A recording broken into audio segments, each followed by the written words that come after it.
Welcome to medical media tech channel. ఈరోజు మనం discuss చేసుకోబోయే టాపిక్ వచ్చేసి CUE మైక్రోస్కోపిక్ ఎగ్జామినేషన్. నిన్నటి వరకు మనం తెలుసుకుంది physical examination and chemical examination గురించి. ఇది థర్డ్ వన్లో మైక్రోస్కోపిక్ ఎగ్జామినేషన్ ఉంటుంది. సో మైక్రోస్కోపిక్ ఎగ్జామినేషన్ ఎలా చేయాలి అని మనం ఇప్పుడు ప్రొసీజర్ తెలుసుకుందాం. అండ్ ఇప్పుడు మైక్రోస్కోపిక్ ఎగ్జామినేషన్లో మనకు కావాల్సింది ఏంటి అని అంటే ఒక యూరిన్ కంటైనర్లో 30 ml యూరిన్ అవసరం ఉంటుంది. అండ్ పేషెంట్కి ఫ్రెష్గా తీసుకున్న ఫ్రెష్ యూరిన్ ప్రిఫర్ చేయాలి మనం టెస్ట్ చేయడానికి కోసం. అండ్ ఇంకొకటి వచ్చేసి మైక్రోస్కోప్ ఒకటి కావాలి, slides, cover slip, test tube. ఇవి మనకు కంపల్సరీగా అవసరం. చూద్దాం అవి. Microscope, slide, test tube, centrifuge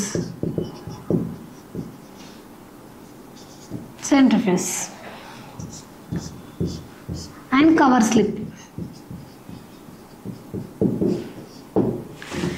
ఇవి 1 2 3 4 5 ఈ 5 అనేది మనకు మైక్రోస్కోపిక్ ఎగ్జామినేషన్ చేయాలంటే ఇవి కంపల్సరీ అవసరం అండి. సో ఇప్పుడు మనము ఎలా చేయాలి, టెస్ట్ ప్రొసీజర్లో మనకి ఏమేమి కనిపిస్తాయి అది తెలుసుకుందాం. సో మనం first of all fresh urine అనేది మనం ప్రిఫర్ చేయాల్సింది ఉంటుంది. 30 ml యూరిన్, దాని యూరిన్ కంటైనర్ని మిక్స్ చేసి ఒక టెస్ట్ ట్యూబ్లో 5 ml యూరిన్ మాత్రమే మనం తీసుకోవాల్సింది ఉంటుంది. 5 ml యూరిన్ని సెంట్రిఫ్యూజ్లో మనం సెంట్రిఫ్యూజ్ చేయాల్సి వస్తుంది. సెంట్రిఫ్యూజ్ అని అంటే మన యూరిన్లో ఉన్న సెడిమెంట్ని తయారు చేస్తుంది, అంటే అది రొటేట్ అవుతుంది. సో అందువల్ల యూరిన్లో ఆ రొటేట్ అయినప్పుడు RPM అంటే రొటేట్ పర్ మినిట్, సెంట్రిఫ్యూజ్ అనేది తిరుగుతుంది. సో యూరిన్ దాంట్లో మనం సెంట్రిఫ్యూజ్ చేసినప్పుడు దాని కింద పైన ఉండే సెల్స్ కానీ బ్యాక్టీరియా కానీ అన్నీ కూడా సెడిమెంట్లోకి వస్తుంటాయి. సో ఆ సెడిమెంట్ అనేది మనకు ఇంపార్టెంట్ ఈ మైక్రోస్కోపిక్ ఎగ్జామినేషన్లో. మనం నిన్నటి వరకు చెప్పుకుంది ఏంటి అంటే ఫిజికల్ ఎగ్జామినేషన్లో చూసి యూరిన్ చూడడానికి ఎలా కనిపిస్తుంది అనేది చూసి మనం రాయాల్సింది ఉంటుంది రిపోర్టు. అంటే క్వాంటిటీ ఎంత, అది అపియరెన్స్ ఎలా ఉంది, స్పెసిఫిక్ గ్రావిటీ, pH గురించి. సో కెమికల్ ఎగ్జామినేషన్లో కొన్ని కెమికల్స్ యాడ్ చేస్తాము టెస్ట్ చేయడానికి. అంటే షుగర్ టెస్ట్ చేయాలంటే Benedict's reagent, and bile salts, bile pigments కావాలంటే ఫౌచెట్స్ రియేజెంట్, అండ్ యూరిన్లో బ్లడ్ ఉందా లేదా తెలియాలి అంటే బెంజడిన్ రియేజెంట్. అలా రియేజెంట్ యాడ్ చేస్తే అంటే కెమికల్స్ యాడ్ చేస్తే మనకు కెమికల్ ఎగ్జామినేషన్ అవుతుంది. అంటే షుగర్ ఉందా లేదా తెలుసుకోవాలి, బ్లడ్ ఉందా లేదా తెలుసుకోవాలి అని అంటే. ఈ మైక్రోస్కోపిక్ ఎగ్జామినేషన్ అంటే యూరిన్లో కంటికి కనబడని సూక్ష్మజీవులు ఏమైనా ఉన్నాయా అది తెలుసుకునేది మైక్రోస్కోపిక్ ఎగ్జామినేషన్. దీంట్లో మనం రియేజెంట్స్ ఏమి వాడము, కంప్లీట్గా యూరిన్ని మనం టెస్ట్ చేయాల్సింది ఉంటుంది. సో యూరిన్ని మనము సెంట్రిఫ్యూజ్ చేసినప్పుడు సెడిమెంట్ వస్తుంది. ఆ సెడిమెంట్ని మనము పైన వచ్చే యూరిన్ మొత్తం డిస్కార్డ్ చేయాలి. డిస్కార్డ్ చేసి ఈ సెడిమెంట్ని ఒక డ్రాప్ స్లైడ్ పైన వేసుకోవాల్సింది ఉంటుంది. ఒక డ్రాప్ స్లైడ్ పైన వేసుకున్నట్లయితే సో కవర్ స్లిప్ అని మన పల్చటి కవర్ స్లిప్స్ అనేటివి దొరుకుతాయి. ఆ కవర్ స్లిప్ దీనిపైన వేసి మైక్రోస్కోప్ కింద చూసినట్లయితే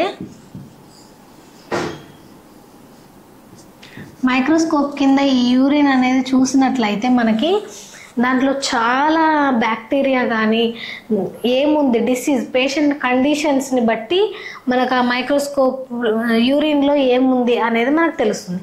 సో యాక్చువల్గా యూరిన్లో ఏమేమి ఉంటాయి అది మనం ఇప్పుడు తెలుసుకుందాం. సో 5 ml యూరిన్ని ఒక ట్యూబ్లో తీసుకొని 5 minutes 2500 RPMలో 2500 RPM అంటే రొటేషన్ పర్ మినిట్ అంటే మన సెంట్రిఫ్యూజ్ని ఒక చుట్టూ తిరిగేది రొటేషన్. సో అది ఒక చుట్టూ ఒక నిమిషానికి 2500 చుట్లు రొటేషన్ పర్ మినిట్. ఒక 1 minuteకి 2500 టైమ్స్ తిరిగేదాన్ని రొటేషన్ అని అంటారు. సో రొటేషన్ పర్ మినిట్ అట్లా 2500 రొటేషన్స్ అలా 5 minutes చేయాలి. అలా 5 minutes మనము 2500 RPM దగ్గర పెట్టినట్లయితే సెడిమెంట్ అనేది చాలా బాగుంటుంది. సో యూరిన్ అనేది కొంతమందికి క్లియర్ ఉండొచ్చు, అంటే వాటరిష్ కలర్ కూడా ఉండొచ్చు, అది హెల్దీగా ఉన్న వాళ్ళకి. సో మనకి డిసీజ్ ఉన్న వాళ్ళకి అండ్ కిడ్నీ ఫెయిల్యూర్కి సంబంధించిన పేషెంట్స్కి అయితే చాలా కాంప్లికేషన్స్ ఉంటాయి యూరిన్లో. సో కొంతమందికి ఇన్ఫెక్షన్ ఉన్న వాళ్ళకి కానీ పస్సెల్స్ ఎక్కువ ఉన్న వాళ్ళకి యూరిన్ అనేది మనకి క్లౌడీగా కనిపిస్తూ ఉంటుంది. సో ఇప్పుడు ఏంటంటే ఇలా సెంట్రిఫ్యూజ్ చేసిన యూరిన్లో కొంతమందికి ప్లెయిన్ యూరిన్లో కూడా దాంట్లో మనకి చాలా బ్యాక్టీరియా అనేది కనిపిస్తుంది. సో ఇప్పుడు ఏమేం బ్యాక్టీరియాలు మన బాడీలో యూరిన్లో ఉంటాయి, ఏమేమి అనేవి గ్రోత్ అవుతాయి ఇప్పుడు తెలుసుకుందాం. సో పస్సెల్స్ ఉంటాయి. పస్సెల్స్ అంటే చీము కణాలు, రౌండ్ కలర్గా మైక్రోస్కోప్లో చూసినట్లయితే లైట్ల లాగా వెలుగుతూ ఉంటుంది పస్సెల్స్. సో ఆ పస్సెల్స్ ఉంటాయి ఎక్కువ శాతం. అండ్ ఎపిథీలియల్ సెల్స్ అంటే షేప్ లేకుండా అమీబా షేప్ లాగా ఒక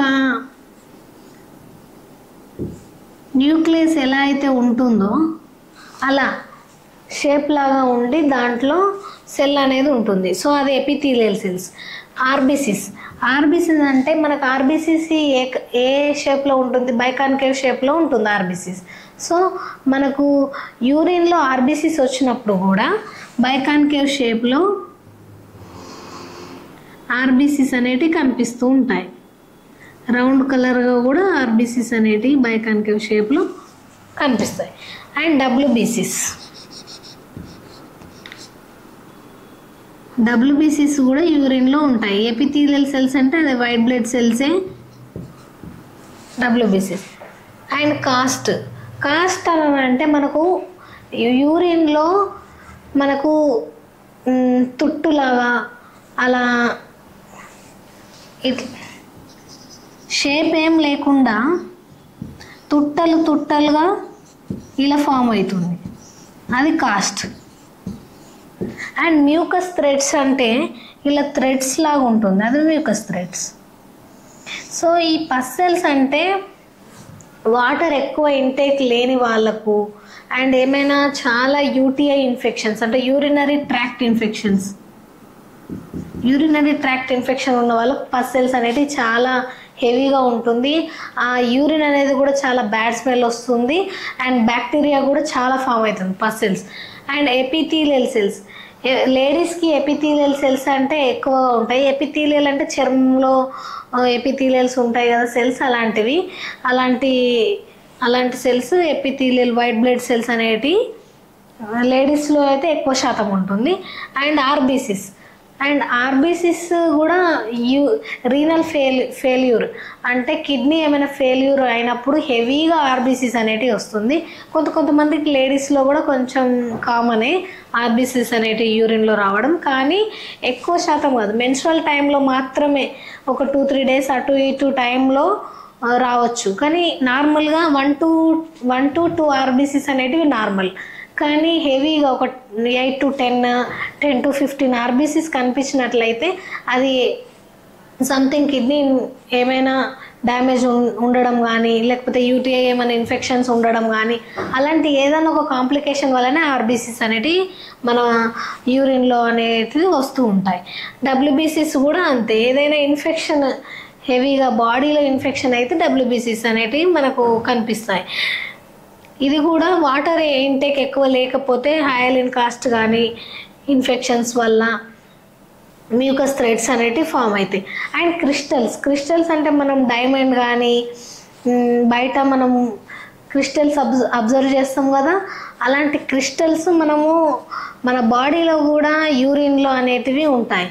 సో అవి మనకి కంటికి కనబడవు, నొప్పి రాదు, ఎందుకంటే అది ఒక నార్మల్ సెడిమెంట్లో ఉంటుంది కాబట్టి, అది మైక్రోస్కోప్లోనే కనిపిస్తాయి కాబట్టి మనకు దానివల్ల నొప్పి అయితే రాదు. కానీ కిడ్నీకి సంబంధించిన కిడ్నీలో రాళ్ళు ఉండడం కానీ అలాంటి ఏమైనా కిడ్నీకి సంబంధించిన ఫెయిల్యూర్స్ కానీ అలా జరిగినప్పుడు కిడ్నీ ఎక్కువగా యూరిన్ ప్రొడ్యూస్ చేయలేకపోవడం, అలాంటి కొన్ని కాంప్లికేషన్స్ వల్ల మన క్రిస్టల్స్ అనేటివి ఫామ్ అవుతాయి. సో ఆ క్రిస్టల్స్ అనేటివి uric acid crystals. Uric acid crystals అంటే మనకి ఇలా డైమండ్ షేప్లో ఉండి ఇలా ఉంటుంది. సో కాల్షియం ఆక్సలేట్స్ అవి కూడా leucine crystals. And hippuric crystals amorphous చుక్కల్లాగా. ల్యూసిన్ క్రిస్టల్స్ కూడా ఒక షేప్లో ఉంటుంది, క్రిస్టల్ షేప్లో. అండ్ అమార్ఫస్ కాల్షియం కార్బోనేట్స్ అంటే డంబల్ షేప్లో. ఇదేమో ఇట్లా ఫ్లవర్ లాగా యూరిక్ యాసిడ్ కాల్షియం ఆక్సలేట్స్ లాగే ఉంటుంది, బట్ కొంచెం ఇట్లా ఫ్లవర్ లాగా అలా కనిపిస్తూ ఉంటుంది. సో ఇవి మీకు ఎగ్జాక్ట్గా నేను కూడా మళ్ళీ మీకు యూరిన్ సెంట్రిఫ్యూజ్ చేసి మైక్రోస్కోప్లో ఎలా కనిపిస్తుందో రియాలిటీ యూరిన్ని మీకు చూపిస్తాను కంపల్సరీ. ఇది డయాగ్రామ్లో అయితే ఇలా ఉంటుంది. యూరిక్ యాసిడ్ క్రిస్టల్స్ అని మీరు టైప్ చేయండి. Uric acid crystals, calcium oxalates and leucine crystals, hippuric acid crystals, amorphous, calcium carbonates, cholesterol crystals, ఇవన్నీ మనకు చాలా క్రిస్టల్స్ అనేటివి ఫామ్ అవుతాయి. అది కేవలం కిడ్నీకి సంబంధించిన కొన్ని కాంప్లికేషన్స్ వల్ల అలా అవుతుంది. అండ్ బ్యాక్టీరియా కూడా ఉంటుంది. యూరిన్లో బ్యాక్టీరియా ఎలా ఉంటుంది అని అంటే కదులుతూ ఉంటుంది యూరిన్లో బ్యాక్టీరియా.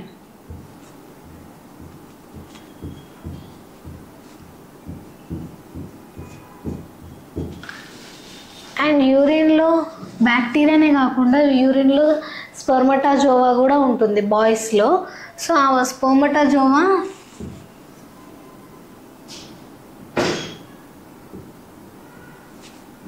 హెడ్ అండ్ టైల్ అలా కనిపిస్తుంది. అది బాయ్స్లో అయితే ఏమైనా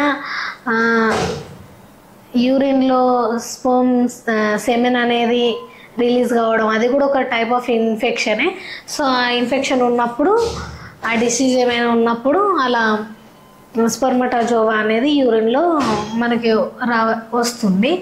సో ఇది కంప్లీట్ యూరిన్ ఎగ్జామినేషన్లో మనం ఫిజికల్ ఎగ్జామినేషన్ తెలుసుకున్నాం, మైక్రోస్కోపిక్ ఎగ్జామినేషన్ ఇప్పుడు తెలుసుకున్నాం, కెమికల్ ఎగ్జామినేషన్ కూడా అయిపోయింది. కంప్లీట్గా ఈ సియుఈని మీకు ప్రాక్టికల్గా ఎలా చేయాలి అంటే ఒక యూరిన్ మన దగ్గర వచ్చినప్పుడు అది సెంట్రిఫ్యూజ్ మైక్రోస్కోప్లో ఎలా కనిపిస్తుంది అనేది నెక్స్ట్ వీడియోలో తెలుసుకుందాం.